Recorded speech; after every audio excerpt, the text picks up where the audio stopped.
Does a Christian who commits suicide lose their salvation?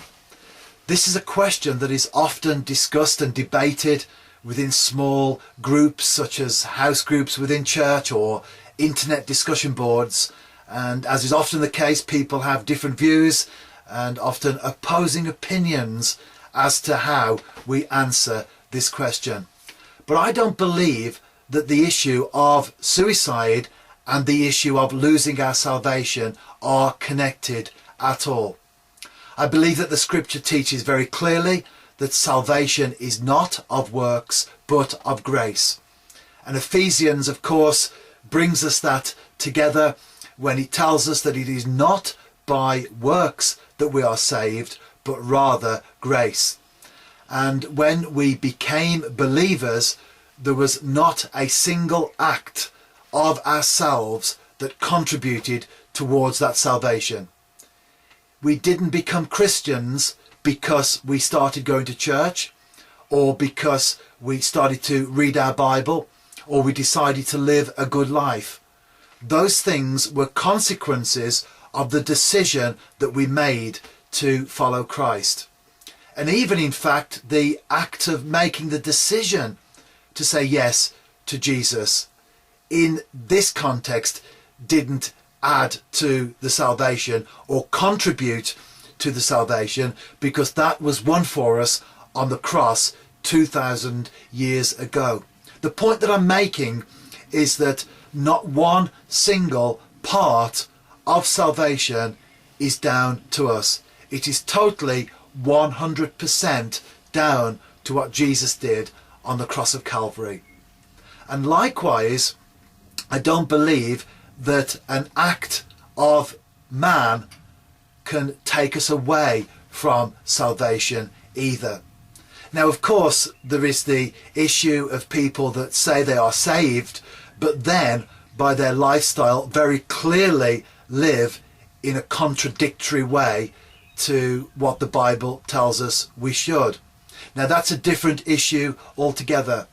I believe that if we are genuinely saved, if we are truly born again, then there will be a desire, although we may not always reach the target that we would like to, but there is a desire to live our lives for God. And over a period of time, we do walk that path.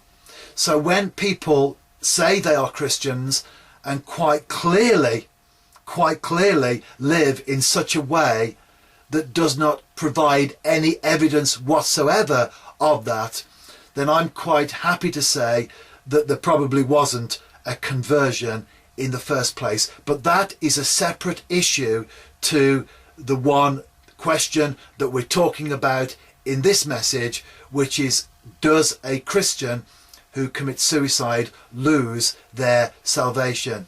The reality is that when people commit suicide, although it can be considered a very selfish act, and of course there are implications for those that we leave behind, but the reality is that when people commit suicide, it's usually because they're not thinking straight.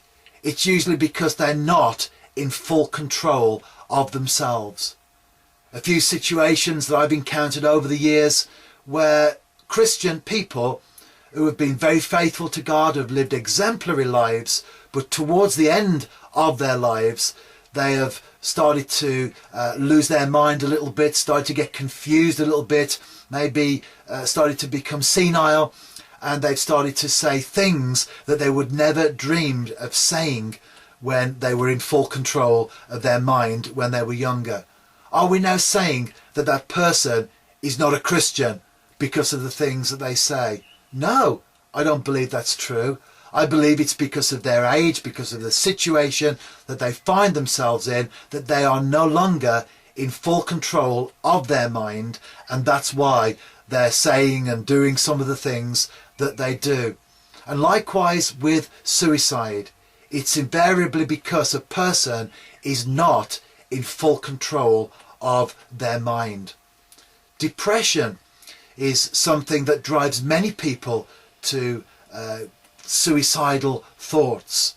And most of us get grumpy from time to time, but we don't get into that dark place that some people do.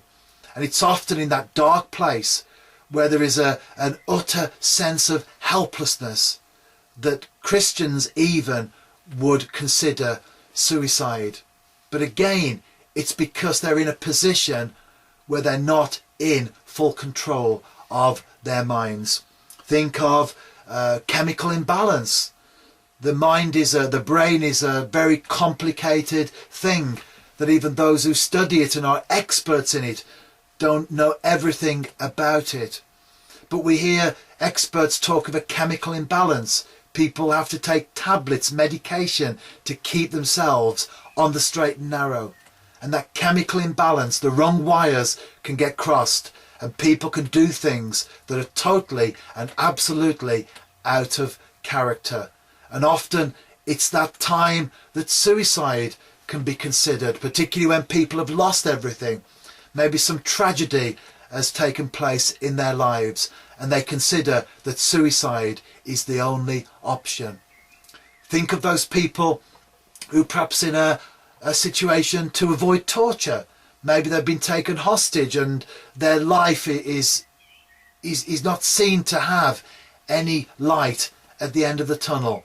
And then they find themselves in a position whereby they can throw themselves off a balcony or something like that just to end it all because they have been tortured and they can't take any more.